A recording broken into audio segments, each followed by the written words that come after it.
Next,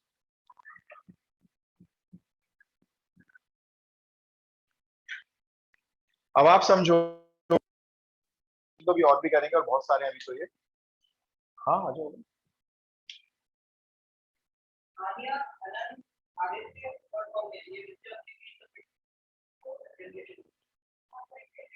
हो रखी है सानिया की, भेज देना। ओके बेटा। अच्छा अब आप लोग समझो, इक्वेशंस को सॉल्व करने का सबसे पहले मैट्रिक्स मेथड, फिर क्रेमर्स रूल, और फिर उसके बाद लियोंटॉफ इनपुट आउटपुट मॉडल, ये सारा कंप्लीट करके फिर एक बार मिक्स क्वेश्चंस करेंगे। मैट्रिक्स मेथड क्या कहता है, ध्यान से सुनो। आपके पास ऐसी तीन इक्वेशन होती हैं, मैं तीन से लेके चलूंगा। सपोज ये आपकी A2 A3 ले लेते हैं, सॉरी,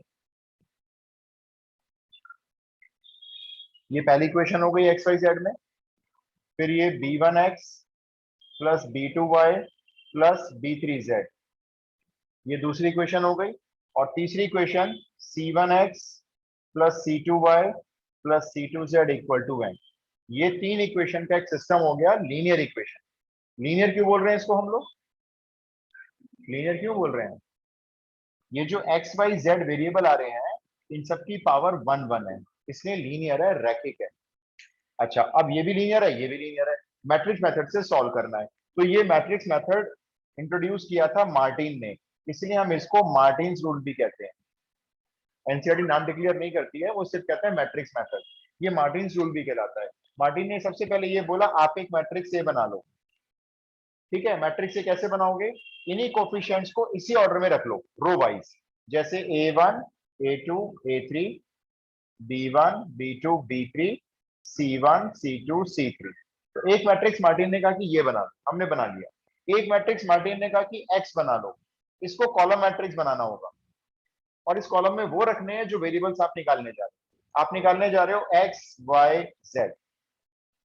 एक मैट्रिक्स मार्टिन ने कहा कि उसका नाम रख लो बी, कोई भी नाम रख सकते हो वैसे तो, ये भी कॉलम मैट्रिक्स बनेगा, इसमें ये तीनों कांस्टेंट वैल्यू आ जाए। तो तीन मैट्रिक्स बना लो, हमने कहा बना लिया। उसके बाद मार्टिन ने ये बोला, अब आप ए मैट्रिक्स को एक्स मैट्रिक्स से मल्टीप्लाई करो और उसको बी से इक्वेट करो। हमने कहा ऐसा करने से क्या होगा, तो उसने कहा कि आपकी जो इक्वेशंस हैं वो ऐसे मैट्रिक्स में लिखी जा सकती हैं। अगर आप इस मैट्रिक्स को इस मैट्रिक्स से मल्टीप्लाई कर लोगे और सामने वाले मैट्रिक्स के इक्वल रखकर जब इक्वेट करोगे तो ये तीन इक्वेशन आ जाएंगे। तो हमने कहा ठीक है भाई, अभी बोलो इसमें से ए मैट्रिक्स निकालना है एक्स मैट्रिक्स निकालना है। एक्स।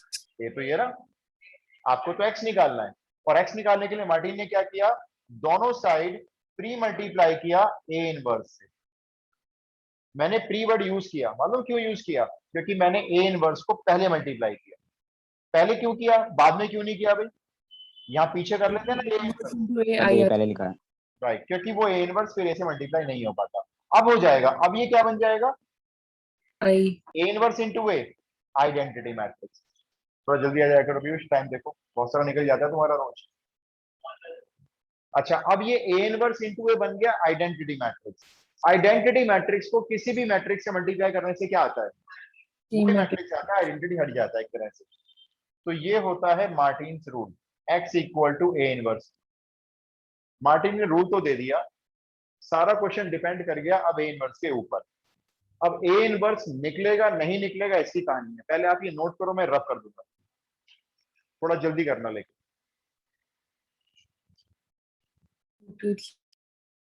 यहां ऊपर डाल देना आप चाहो तो, मैट्रिक्स मेथड या मार्टिन्स रूल भी बोलते हैं।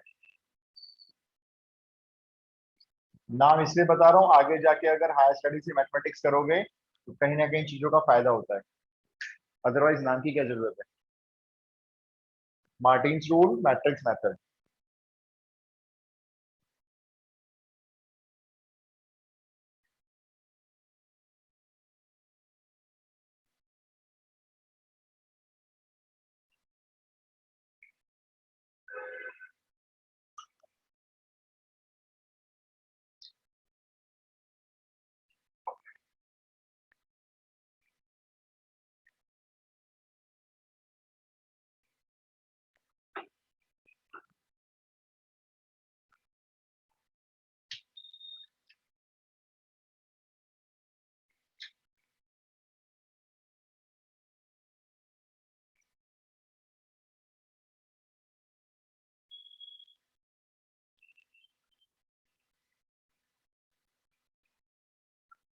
डन।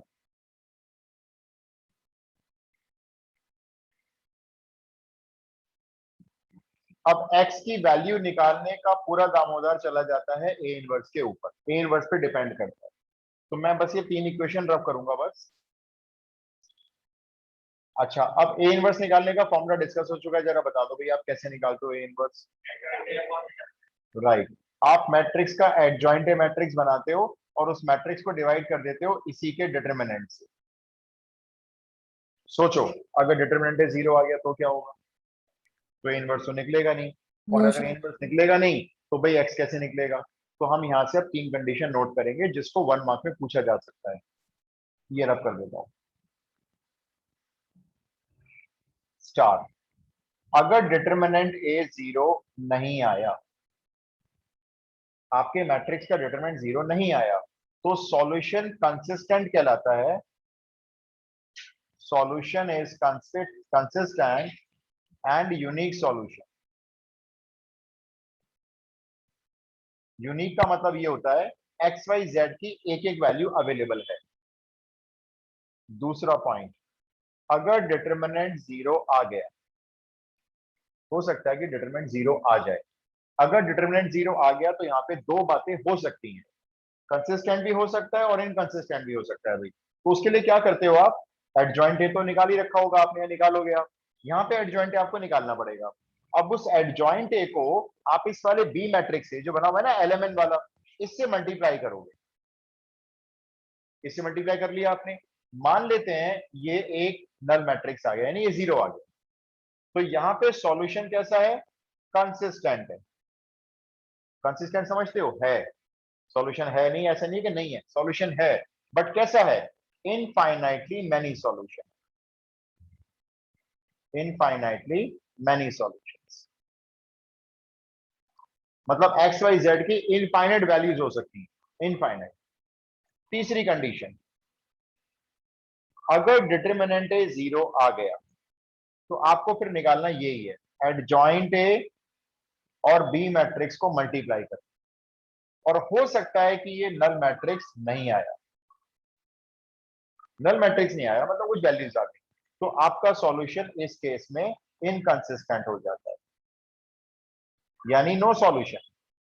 जो इक्वेशन ऑफ सिस्टम हमें दिया हुआ है वो उस सिस्टम का जो सॉल्यूशन है वो इनकंसिस्टेंट होगा। किस केस में? जब डिटरमिनेंट ए 0 आएगा, एडजॉइंट ए इंटू भी 0 नहीं आएगा।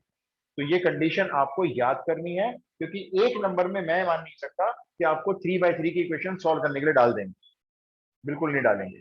तो आपको एक नंबर के हिसाब से ये कंडीशन अच्छे से याद करनी है। डिटरमिनेंट 0 नहीं आया, सॉल्यूशन कंसिस्टेंट। नेचर में कैसा है? Unique solution.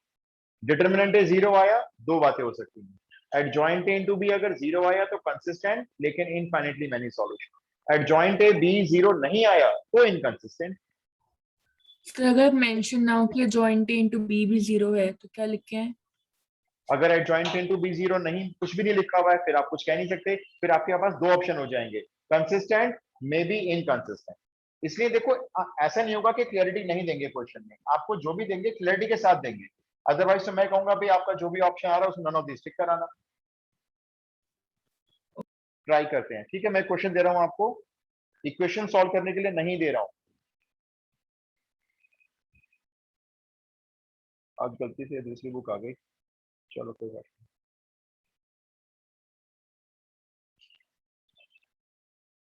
आपको सिर्फ मुझे ये बताना है, मैं एक आपको इक्वेशन का एक सिस्टम दे रहा हूं, सॉल्व नहीं करनी है आपको, मुझे उसके सॉल्यूशन की नेचर बतानी है, ठीक है?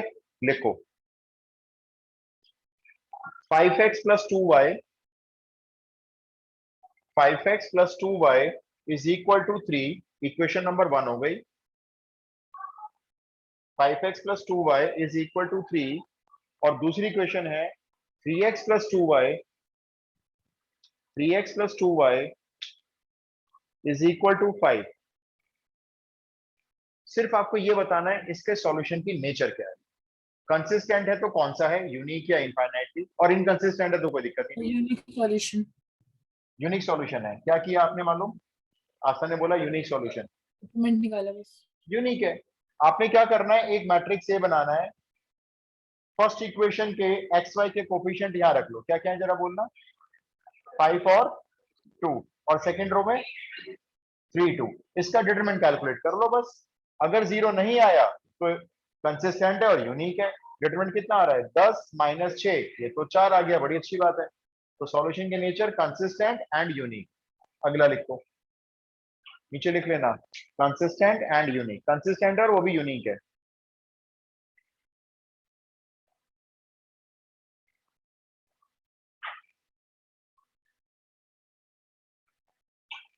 Two x plus three y 2x plus 3y is equal to 5. 2x plus 3y is equal to 5. Second equation. 4x plus 6y 4x plus 6y is equal to 10.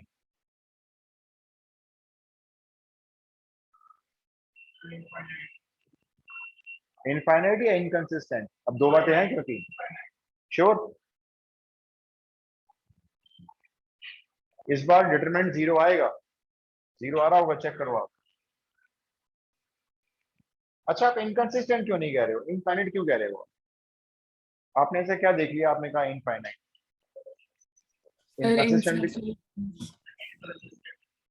Infinite. अच्छा, मेरे को जरा ए matrix बोल देना, एक मिनट, पहला वाला रो से। अच्छा अच्छा, 2 3 4 6, ठीक है जी। इसका डिटरमिनेंट तो 0 आ गया। अभी दिमाग में दो बातें आने लगी, या तो इनकंसिस्टेंट होगा, और अगर कंसिस्टेंट होगा तो इनफाइनाइटली होगा। क्या करोगे इसके बाद चेक करने के लिए? आप क्या करोगे?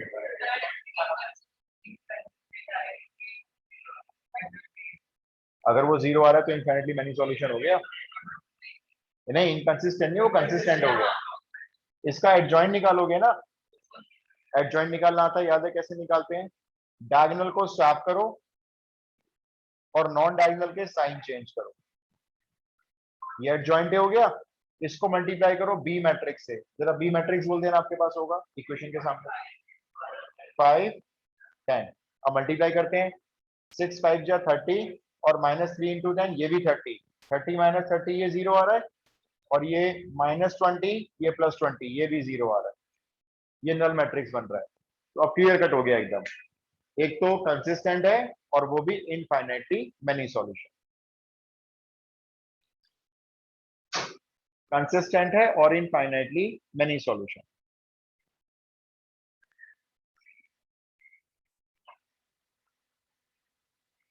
कोई डाउट है तो पूछ लो भाई।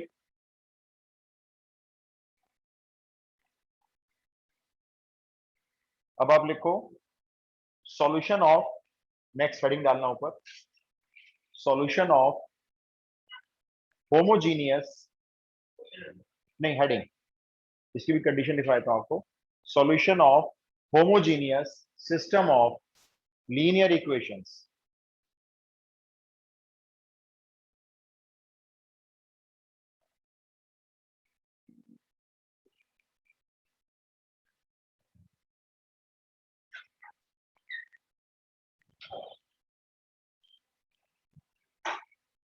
होमोजीनियस क्या होती हैं पहले ही समझते हैं जरा।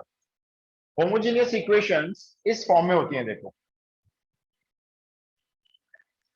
For example, x minus y plus z 0, 2x minus y plus 3z 0, और जैसे मान लो x plus 2y minus z 0।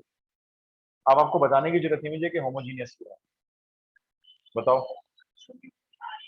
सारे कांस्टेंट 0, सिर्फ और सिर्फ इक्वेशंस वेरिएबल्स में, तो ये होमोजीनियस होती है। आप इसको ऐसे मत लिखना, एग्जाम्पल की जरूरत नहीं है, आप इसको ऐसे लिखो, होमोजीनियस इक्वेशन इस फॉर्म में होती है। मैट्रिक्स से तो बनता ही बनता है, इक्वेशन से बना लोगे। एक्स मैट्रिक्स आप जानते ही हो, कॉलम में रख के बनाते हो एक्स वाई जेड, और सामने बी नहीं है इस बार, सामने कौन है इस बार? ओ, कैपिटल ओ, यानी नल मैट्रिक्स। तो होमोजीनियस इक्वेशन में दो बातें पॉसिबल होती है, ध्यान से सुनना और लिखना। पहला पॉइंट, अगर डिटरमिनेंट 0 नहीं आया, डिटरमिनेंट 0 नहीं आया, तो ऐसी होमोजीनियस इक्वेशन का सिर्फ एक ही सॉल्यूशन होता है, ओनली वन सॉल्यूशन, और वो भी क्या होता है? x0 y0 z0, बस। अगर होमोजीनियस इक्वेशन में डिटरमिनेंट 0 नहीं आया, तो उस होमोजीनियस सिस्टम ऑफ इक्वेशन का सिर्फ एक ही सॉल्यूशन है, और वो है x0 y0 z0, सब 0 है। और अगर डिटर्मिनेंट 0 आया,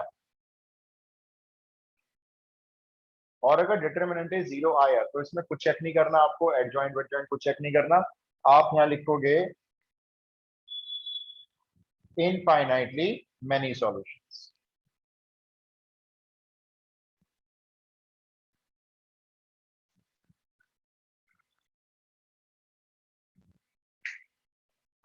एक एग्जांपल देता हूं आपको। सर अगर मैट्रिक्स बी में 1 1 1 हो तो वो तो होमोजेनियस होगा? होमोजीनियस नहीं है, नहीं नहीं नहीं। होमोजीनियस रास्ता तभी होगा जब सारे जीरो हों। तीनों 1 कर लो, तीनों 5 कर लो, डिफरेंट कर लो, होमोजीनियस नहीं। होमोजीनियस का पता है क्या मतलब होता है? एक जैसी डिग्री होना। किसी इक्वेशन में जब डिग्री एक जैसी होती है तो होमोजीनियस होता है। देखो डिग्री कैसे चेक करते हैं। जैसे मान लो मैं आपसे पूछूंगा मुझे इस इक्वेशन की डिग्री बताओ भाई, तो ये होमोजीनियस नहीं है, डिग्री नहीं हो सकती। मालूम क्यों नहीं होमोजीनियस? यहाँ वेरिएबल है, यहाँ वेरिएबल है, यहाँ वेरिएबल, तीनों वेरिएबल ऐड हो रहे हैं, लेकिन तीनों वेरिएबल ऐड होके बन रहा है सामने 3, तो होमोजीनियस नहीं है। होमोजीनियस कब होगा? जब तीनों वेरिएबल की डिग्री 1 1 1 होगी और सामने कोई कांस्टेंट नहीं होगा, 0 होगा। क्योंकि आप 0 के साथ यहाँ पे, चलो आगे डीप में नहीं आता, तो होमोजीनियस कब होगा? जब तीनों की डिग्री सेम होगी और सामने कांस्टेंट होगा, कोई कांस्टेंट नहीं होना चाहिए, सिर्फ एक ही कांस्टेंट 0 होना चाहिए, तो होमोजीनियस होती है। अभी डिफरेंशियल इक्वेशन करोगे आप अपने टर्म 2 में, उसमें आएगा असली मीनिंग होमोजीनियस का। डिग्री कुछ भी हो सकती है। अभी डिग्री डिफाइन नहीं कर रहा, रुक जाओ। एक्चुअली ना ये प्लेन का पार्ट है, 3D का पार्ट होता है, तो मुझे वहां जाना पड़ेगा। बट डिग्री आप इतना ही समझो, एक्स वाई जेड की तीनों की पावर 1 1 1, एक जैसी डिग्री लेके बैठ गए तीनों और सामने 0 आ गया। अब मैं आपको एक सिस्टम ऑफ इक्वेशन दे रहा हूं और आप मुझे उसके सॉल्यूशन की बस नेचर नेचर बताएंगे। लिखें 2x plus 3y, 2x plus 3y minus z equal to 0। उसके बाद x minus y minus 2z equal to 0, x minus y minus 2z equal to 0। और उसके बाद 3x plus y plus 3z equal to 0। अब ये homogeneous system of equation हो गया है और आपको बस मुझे इसकी नेचर बतानी है कि कैसी नेचर है इसकी। या तो एक सॉल्यूशन आएगा 0 0 0, या फिर आएंगे इनफाइनाइटली मेनी सॉल्यूशन।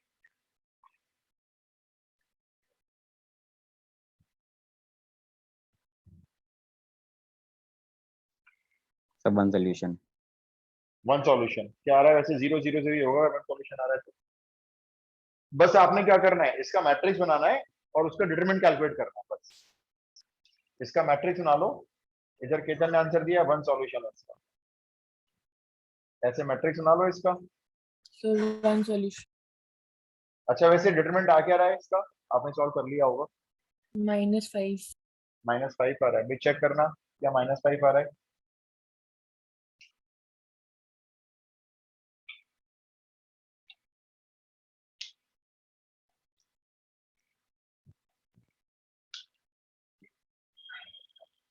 अगर -5 आ रहा है तो इसका मतलब 0 नहीं आ रहा। 0 तो नहीं होता ना -5। तो इसका एक ही सॉल्यूशन होगा, इस पूरे सिस्टम का एक ही सॉल्यूशन होगा, और वो होगा x0 y0 और z0।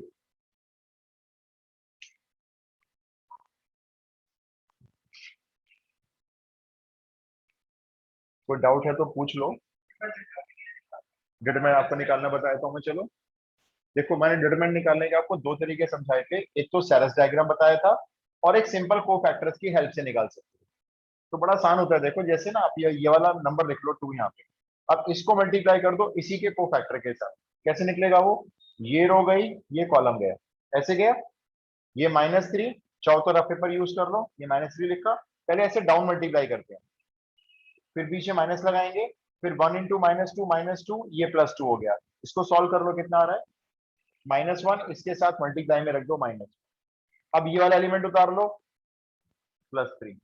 अब इसका कोफैक्टर निकालते हैं, तो ये बीच का कॉलम गया और ऊपर वाली रो गई, तो ये आएगा देखो 3, और ये माइनस माइनस +6 हो गया।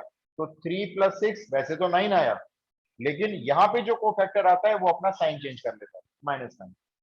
अभी लास्ट वैल्यू है -1, इसको उतार लिया। अब इसका कोफैक्टर ले लेते हैं। ये थर्ड कॉलम गया, पहली रो गई 1 और ये माइनस माइनस प्लस 3, तो 1 + 3 4, इसका कोफैक्टर 4 ही रहेगा, साइन चेंज नहीं करना। इसको सिंप्लीफाई कर लो, कितना आ रहा है? -5 नहीं आ रहा, ये तो -5 बता रहा है। -33 आ रहा है। -27 -4, हाँ भी सही कह रहे हो, 29 और 4। आस्था चेक करो भाई, -33 आ रहा है। चलो वैसे तो ऑप्शन तो सही मैच करके ही आओगे आप, क्योंकि जीरो तो आ ही नहीं रहा, लेकिन फिर भी अगर सॉल्यूशन आगे निकाला जाए तो रॉन्ग हो सकता है। एक और चेक करके बताओ। x - 2y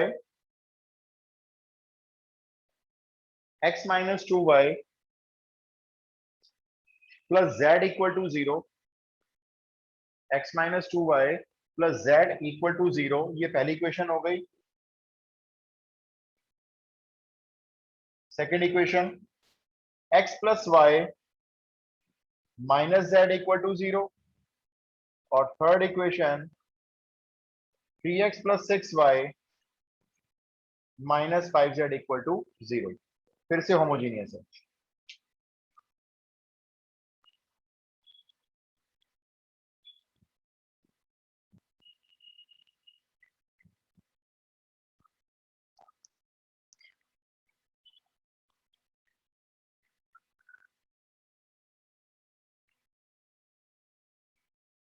तो one solution. One solution, okay. Determinant क्या आ रहा है केतन? तो -6। ओके, और कोई?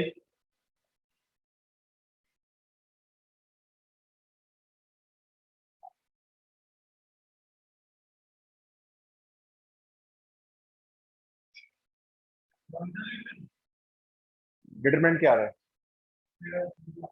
तो 0 पे वन सॉल्यूशन थोड़ी आएगा फिर। तो 0 है डिटरमिनेंट तो। डिटरमिनेंट 0 आ रहा है, देख लो भाई।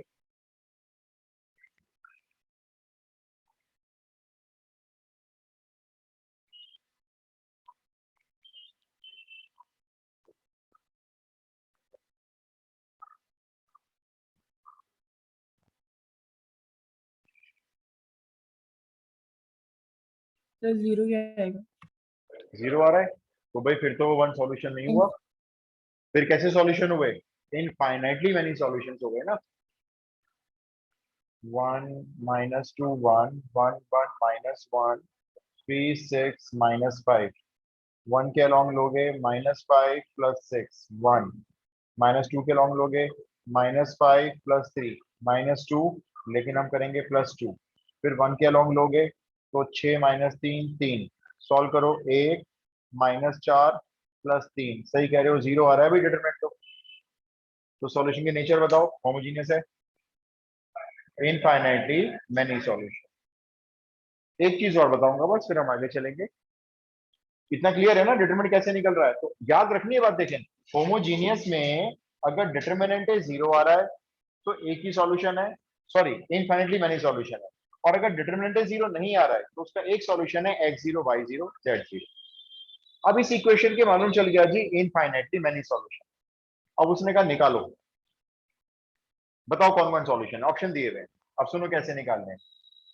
इनफाइनाइटली निकाल तो सकते नहीं हो, कितने निकालोगे? इनफाइनाइटली है, तो आप उस पर जनरल वे में आंसर कैसे दोगे? इनमें से किसी भी एक को आप एक नंबर मान लो k, और अगर बुक से आंसर मैच करना है तो मेरा सजेशन है z को हमेशा k मान लो, कि z जो है चलो कोई k नंबर के इक्वल है, k कुछ भी हो सकता है, ठीक है। अब इस k को जरा यहां पुट कर दो फर्स्ट वाली इक्वेशन में, तो क्या बनाऊं? पहली इक्वेशन बताना, x - 2y प्लस k को उधर भेज देना जरा, -k, ठीक है। सेकंड इक्वेशन में बताओ क्या लिखूं? Is equals to k। 10th class में जैसे आप इक्वेशन सॉल्व करते थे ना, तीसरी वाली छोड़ दो, वो थोड़ी डिफिकल्ट वाली है, तो मैंने दो आसान वाली पकड़नी है।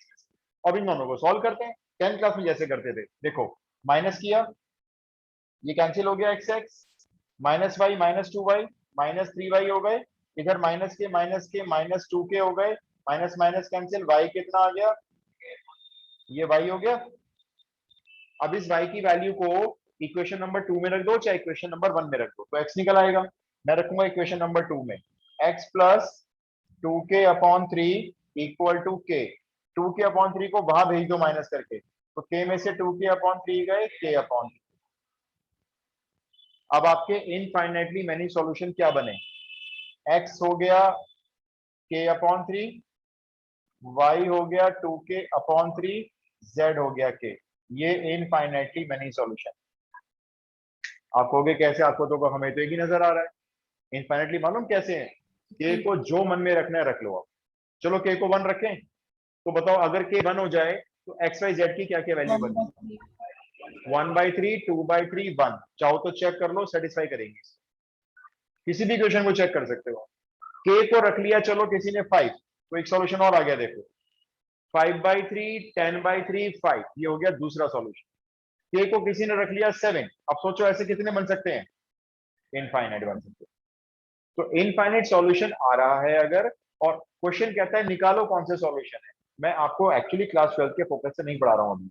मैं ये इसलिए बता रहा हूँ कि आगे जाकर अगर मैथमेटिक्स करोगे तो ये आना चाहिए आपको। उस टाइम क्या होगा? जस्ट एक रिकैप हो रहा होगा बस। मैं नहीं बताऊंगा तो आपको कुछ बताया नहीं था, स्कूल में नहीं डिस्कस होगा क्योंकि कोर्स में नहीं। मेरी बात क्लियर हो गई वैसे सबको अब ये? तो इनफाइनेटली मैनी आपको कंडीशन तो जरूर याद रखनी है, देखो वो तो पूछी जा सकती है। आगे का जो मैंने बताया वो आपकी चॉइस है। रब करूं?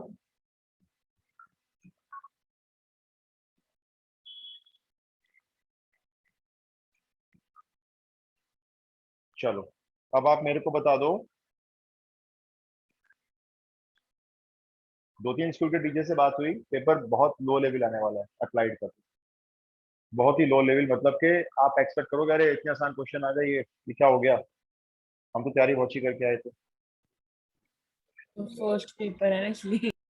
हाँ एक्चुअली क्या है, आज तक सीबीएसई बोर्ड ने कोई टेक्स्ट बुक नहीं दी अभी तक बच्चों को। कहाँ से पढ़े बच्चे? टीचर कहाँ से पढ़ाएं? कोर्स अगर मान लो कहते हैं चलो पार्टनरशिप है कोर्स में आपके, पार्टनरशिप कितनी है भाई? अगर आप सीबीएसई की बुक देखोगे जो ई बुक अवेलेबल हुई है अभी, 5 क्वेश्चन है पार्टनरशिप में बस, 5 या 6 बस, पूरी एक्सरसाइज में खत्म पार्टनरशिप।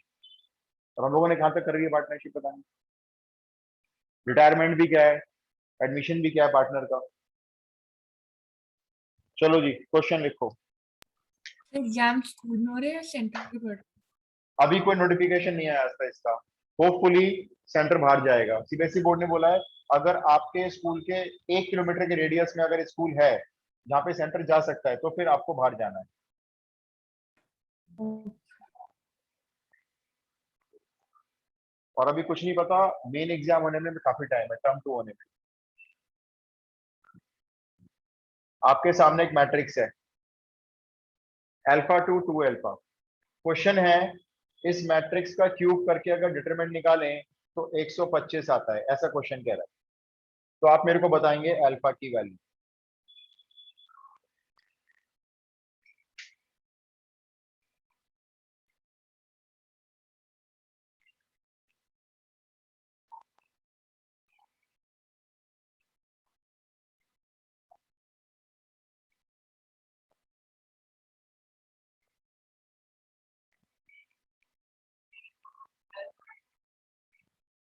+-3, ओके।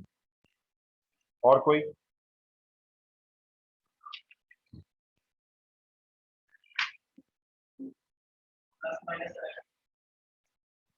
+-3।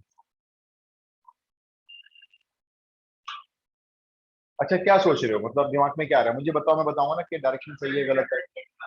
हाँ, α² -4 आया, सही है। ठीक है, इस क्यूब का क्या कर रहे हो? क्यूब का कुछ नहीं करोगे क्या? अगर अच्छा एक बात समझो जरूर, ये आपको प्रॉपर्टी आती है, अगर मैं आपको दो मैट्रिक्स मल्टीप्लाई में दूं डिटरमिनेंट के अंदर तो आप क्या करोगे इसके, तो बताओ अभी करा था। दोनों को अलग अलग कर दोगे डिटरमिनेंट, ठीक है। अब जरा देखना ए क्यूब का मतलब ये नहीं है कि 3 है मल्टीप्लाई में हो गए, ये तो मतलब है ना ए क्यूब का, तीनों मल्टीप्लाई में तो क्या करोगे, सबका डिटरमिनेंट अलग अलग कर दोगे। आपको सबका अलग अलग कर दो जी। Determinant A determinant A determinant A क्या बन जाएगा? डिटरमिनेंट ए का क्यूब बन जाएगा। तो छोटी सी कहने की बात बस ये, अगर किसी मैट्रिक्स का क्यूब या स्क्वायर हो रहा है, कोई भी पावर हो रही है और उसका डिटरमिनेंट निकाल रहे हो, तो इस क्यूब या स्क्वायर जो भी पावर है इसको बाहर रखो ना। तो बताओ क्या लिखना है इसको, इसको क्या लिखूं? डिटर्मिनेंट ए का होल क्यूब। सामने किसका क्यूब पड़ा हुआ है? तो ये 5 का क्यूब हो गया, क्यूब से क्यूब गया।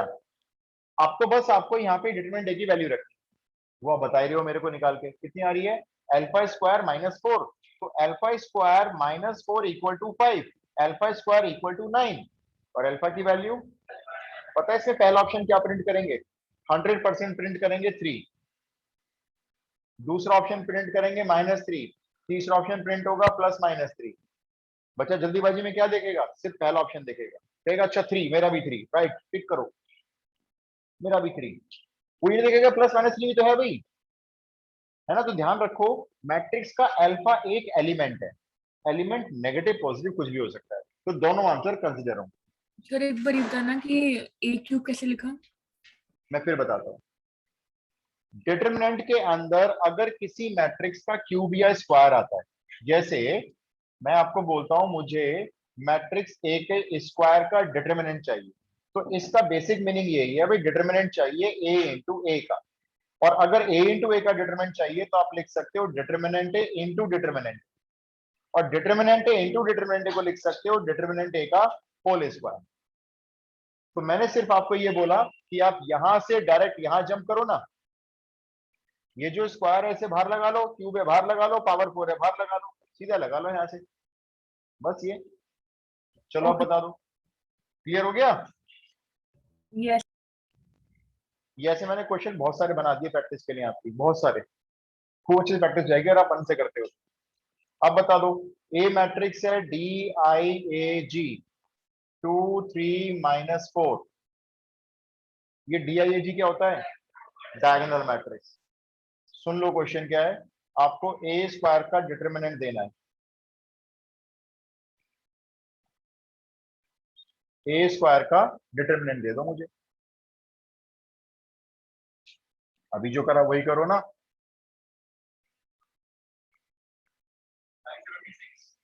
Sure?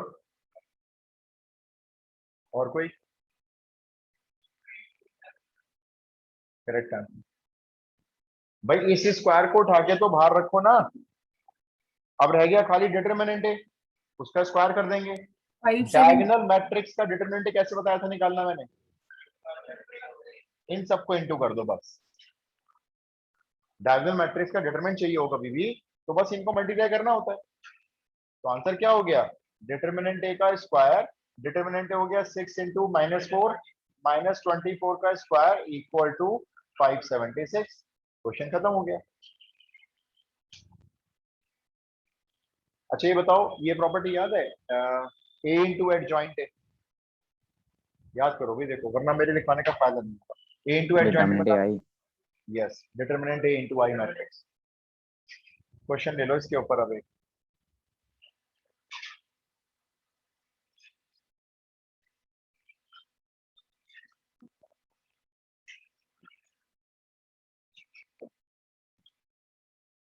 A matrix into adjoint A matrix दिया हुआ है 10 0 0 10। आपसे पूछ रहे हैं डिटरमिनेंट ए की वैल्यू बता दो।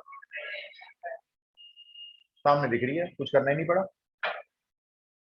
हो गया। मैं बता देता हूँ एक बार, पीयूष की शब्द देख लो एक बार। आंसर हो गया 10, दिख रहा है सामने। देखो ये जो प्रॉपर्टी होती है ना, ए इंटू एडजॉइंट ए, ये होती है determinant A into I matrix होती है। अब सामने हमने देखा, इस मैट्रिक्स को हम क्या लिख सकते हैं, अगर 10 को बाहर कॉमन ले लें तो ये बन जाएगा 1 0 0 1, यानी ये बन गया आई, ये 10 आई बन गया। तो आमने सामने देख लो भाई, डिटरमिनेंट ए की वैल्यू कितनी बन रही है? 10। क्लियर? तो आसान बहुत है, प्रॉपर्टी याद होनी चाहिए। अगला क्वेश्चन ले लो।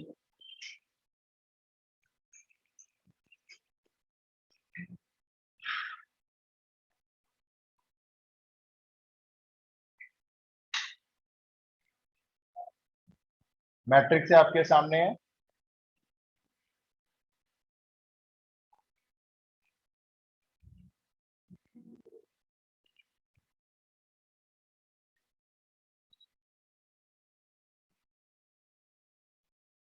एडजॉइंट ऑफ एडजॉइंट ए का डिटरमिनेंट को डिवाइड करना है 5 ऑफ ए इनवर्स के डिटरमिनेंट से, वैल्यू चाहिए इसकी। प्रॉपर्टी अगर याद नहीं है तो देखो, सारी लिखवा रखी है मैंने तो।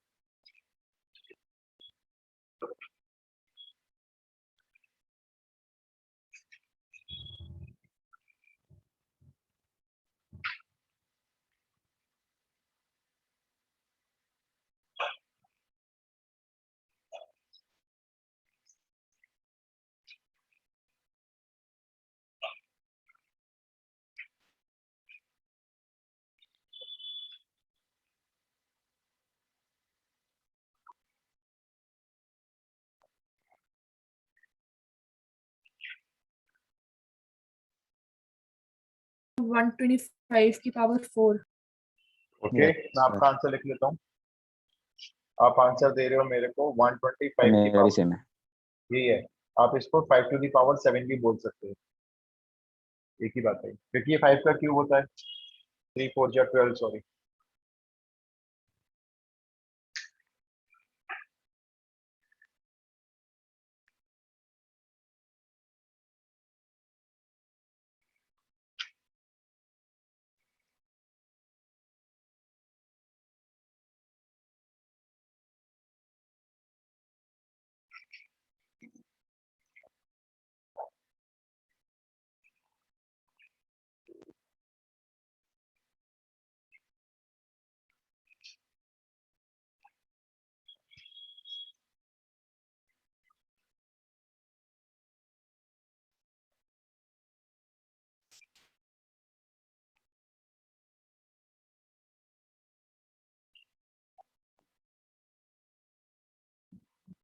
क्या हुआ, नहीं आ रहा?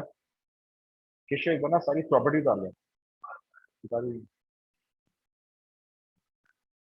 एडजॉइंट एडजॉइंट एक एलिमेंट की वैल्यू पता है, प्रॉपर्टी पूछ रहा हूं मैं, याद है क्या होती है? तो प्रॉपर्टी बताना है।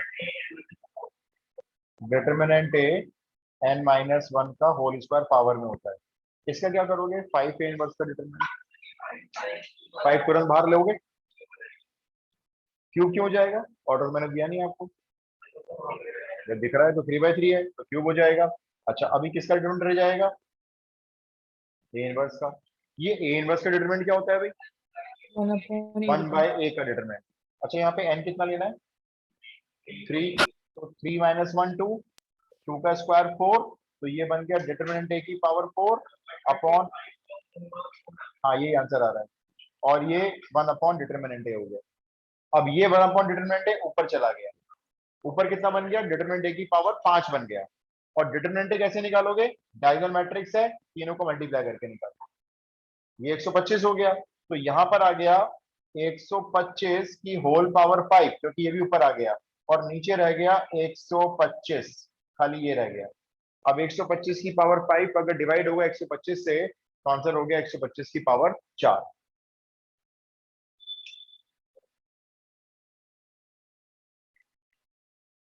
क्लियर?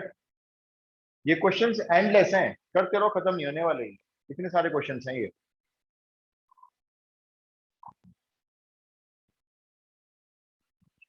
थोड़ा सा क्रेमर्स रूल समझा देता हूं, ताकि अगली क्लास में इसको बाइंड अप कर लें, इसको लियोन ऑफ इनटू समझा के इसको बाइंड अप कर लेंगे। इसके बाद आपको मैं करवाने वाला हूँ इंडेक्स नंबर्स, फाइनल वाला, मतलब रिवीजन के साथ साथ आपको परमानेंट करवा दूंगा। उसके बाद फिर हम करेंगे रिवीजन में डेरिवेटिव्स। डेरिवेटिव्स के बाद रिवीजन में मैं आपको करा दूंगा मॉड्यूलो, एक क्लास में हो जाएगा, ज्यादा कुछ है नहीं उसमें। सर एक अच्छा, बार अब करा देना, समझ नहीं आया कौन सा वाला? ये वाला बताऊं अभी? Races and games. दोबारा बोलो, आज का कौन सा? Races and games. अच्छा, रेसिस एंड गेम्स, वो भी एक क्लास में, उसमें फॉर्मूला नहीं है कोई। रेसिस एंड गेम्स तो बहुत ही आसान है, उसमें कॉमन सेंस के क्वेश्चन है आपके लिए। चलो पहले ये समझते हैं फिलहाल। Cramer's rule. क्रेमर्स रूल भी इक्वेशंस को सॉल्व करने के लिए बनाया गया। मार्टिन्स रूल, क्रेमर्स रूल दोनों एक साथ इंट्रोड्यूस किए गए थे। क्रेमर्स रूल ये कहता है, आपके पास मान लो ऐसी 3 इक्वेशन है, जैसे अभी हमने बनाई थी, a1x a2y a3z equal to l, b1x b2y b3z equal to m, c1x c2y c3z equal to n। तो मार्टिन्स रूल ने क्या करवाया आपसे, मैट्रिक्स ए बनवाया, फिर एक्स बनवाया, फिर बी बनवाया। क्रेमर्स रूल ने क्या कहा, पहले एक डिटरमिनेंट डी बना लो। डिटरमिनेंट बनाओ डायरेक्टली। डिटरमिनेंट के लिए आपको ऐसे वर्टिकल पाइप्स लगाने होते हैं, ये डिटरमिनेंट का सिंबल होता है। किसका बनाओ, इन्हीं कोफिशिएंट्स का, a1 a2 a3 b1 b2 b3 और c1 c2 c3। क्रेमर्स ने पहले ये बनवा लिया। उसके बाद क्रेमर ने कहा भाई उसके बाद आप एक डिटरमिनेंट d1 बनाओ, इसको d1 भी कहते हैं और हो सकता है इसको dx भी कहें, पता नहीं सीबीएसई बोर्ड क्या बोलेगी, d1 या dx। d1 मतलब पहला कॉलम, dx यानी x वाला कॉलम, और x वाला कॉलम है इसमें ये वाला। देखो x के कोएफिशिएंट आ गए ना सारे यहाँ पे, इस कॉलम को रिप्लेस कर दो, ये कॉलम यहां से हटा दिया जाएगा, तो इस कॉलम के प्लेस पर कौन आएगा, फिर ये एलिमेंट आ जाएगा। तो आपका d1 क्या बना, d1 is equals to lmn, बाकी a2 b2 c2 सेम रहेगा, a3 b3 और c3 सेम रहेगा। ये दूसरा डिटरमिनेंट आ गया क्रेमर्स रूल के अकॉर्डिंग। अब तीसरा डिटरमिनेंट आ जाएगा d2, या इसको बोल सकते हैं dy। तो बोलो इसमें क्या होगा, इसमें सेकंड वाला कॉलम यहां से हटा दिया जाएगा, उसको रिप्लेस कर दिया जाएगा इस वाले एलिमेंट से। तो यहां पर क्या लिख लेंगे हम, a1 b1 c1 वापसी, यहाँ lmn, और यहाँ पे a3 b3 और c3 वापसी। फिर एक और बनेगा चौथा डिटरमिनेंट, उसका नाम होगा d3, या उसका नाम क्या होगा, dz। तो आप समझ गए होंगे आप कि इस बार क्या होगा, ये थर्ड कॉलम यहां से रिप्लेस हो जाएगा lmn से। तो क्रेमर्स ने पहले क्या किया, एक डिटरमिनेंट बनवाया सबसे पहले तो कोफिशिएंट्स का, फिर एक dx बनाया जिसमें फर्स्ट कॉलम के कोफिशिएंट रिप्लेस हो गए lmn से, फिर dy बना और dz बना। ये आप लिख लो, मैंने थर्ड नहीं लिखा है, मतलब d3 वाला नहीं लिख रहा हूं मैं, अपना आप लिख लेना। अब सुनो उसके आगे क्या करना है, इसकी भी कंडीशन याद करनी है आपको। मैट्रिक्स मेथड की हो गई, होमोजीनियस की कंडीशंस हो गई, और अब तीसरी मैं आपको लिखवाने जा रहा हूं क्रेमर्स रूल की कंडीशंस। एक्चुअली ना ये आपसे सॉल्व नहीं करवाएंगे एक नंबर, ये सॉल्व करवाएंगे ही नहीं, एक नंबर क्वेश्चन बनेगा ही नहीं। हाँ हो सकता है कि इसकी केस स्टडी बना के पैराग्राफ बना के डाल सकते हैं, तो इसलिए हम एक क्वेश्चन सॉल्व करेंगे जरूर, एक एक क्वेश्चन। तो पहले कंडीशंस लिखवा देता हूं मैं आपको इसकी, आप नोट कर ले तो मुझे बता दें। नोटिस। ठीक है, आप क्रेमर्स रूल की कंडीशन लिख लेते हैं।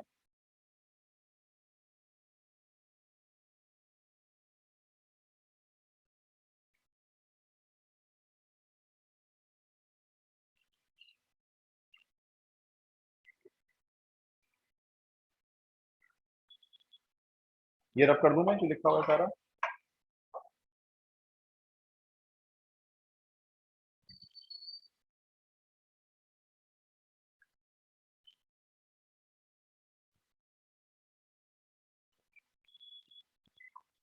अब देखो क्रेमर्स रूल ने पहली कंडीशन क्या दी, क्रेमर ने कहा अगर आपका पहला वाला डिटरमिनेंट जो पहले बनाया था सबसे पहले, अगर वो जीरो नहीं आया तो यूनिक सॉल्यूशन,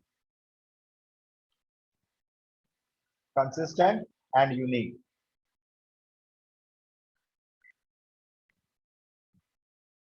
अगर डी जीरो नहीं आया तो हम बोलेंगे सॉल्यूशन यूनिक है और कंसिस्टेंट है, मतलब लाई करता है कहीं। दूसरी कंडीशन, अगर डी जीरो आया तो यहाँ पे आगे जाने के दो तरीके हैं, या तो कंसिस्टेंट होगा जैसे उसने कहा था मार्टिन्स रूल ने, और या फिर वो इनकंसिस्टेंट होगा। तो इसके बाद आप क्या करोगे, D1 निकालोगे। डी अगर जीरो आएगा तो फिर D1 निकालना पड़ेगा। हो सकता है D1 भी जीरो आ गया, अगर D1 जीरो आया तो आप फिर D2 निकालोगे, और हो सकता है D2 भी जीरो आ गया, फिर आप D3 निकालोगे, और हो सकता है D3 भी जीरो आ गया। लाइन से सब जीरो, अगर लाइन से सब जीरो आ गए, कंसिस्टेंट है इनफाइनाइटली मैनी सॉल्यूशन। और अगर इनमें से कोई एक भी नॉन जीरो आ गया, एक भी D1 नॉन जीरो आ गया, या D2 नॉन जीरो आ गया, या D3 नॉन जीरो आ गया, तो आपका सॉल्यूशन इनकंसिस्टेंट है, यानी उसका कोई सॉल्यूशन नहीं है। ये डी 0 आने के बाद दो कंडीशन। अच्छा चलो बताना मेरे को, अब डी 0 आया मान लो और D1 5 आया, अब D2 निकालोगे क्या आप? रुक जाओ वहीं पे। जब D1 0 नहीं आया तो आगे क्यों जाएंगे फिर? हम तो यहीं पे रुक जाएंगे और कह देंगे इनकंसिस्टेंट। अच्छा चलो बताओ, D तो आया 0, D1 आया 0, D2 आया 2, D3 निकाले। अब रुक जाओ दोबारा से, क्योंकि जब D2 आपका 0 नहीं आया तो D3 निकाल के करना क्या है? ये नॉन जीरो हो गया, वहीं पे लिख दो तुरंत इनकंसिस्टेंट। चलो अब बताओ, D 0 आया, D1 0 आया, D2 0 आया, D3 0 आया, Infinite. Consistent but infinitely many solution. और इन तीनों में से जो पहले नॉन जीरो आ गया वहीं पे स्टॉप कर जाओ। D1 नॉन जीरो आ गया, stop, condition inconsistent. D2 non zero आ गया, अब स्टॉप करो। D3 नॉन जीरो आ गया, अब स्टॉप करो। सारे जीरो आ गए, ऊपर वाली कंडीशन है इनफाइनाइटली मेनी सॉल्यूशन। करेक्ट। ये कंडीशंस आप याद कर लेना, हाईली एक्सपेक्टेड है, इसके क्वेश्चन पूछे जा सकते हैं। कैलकुलेशन बेस्ड थोड़ी होगा, कोई पेपर होगा आपका skill based question, knowledge based question. Clear है सबको?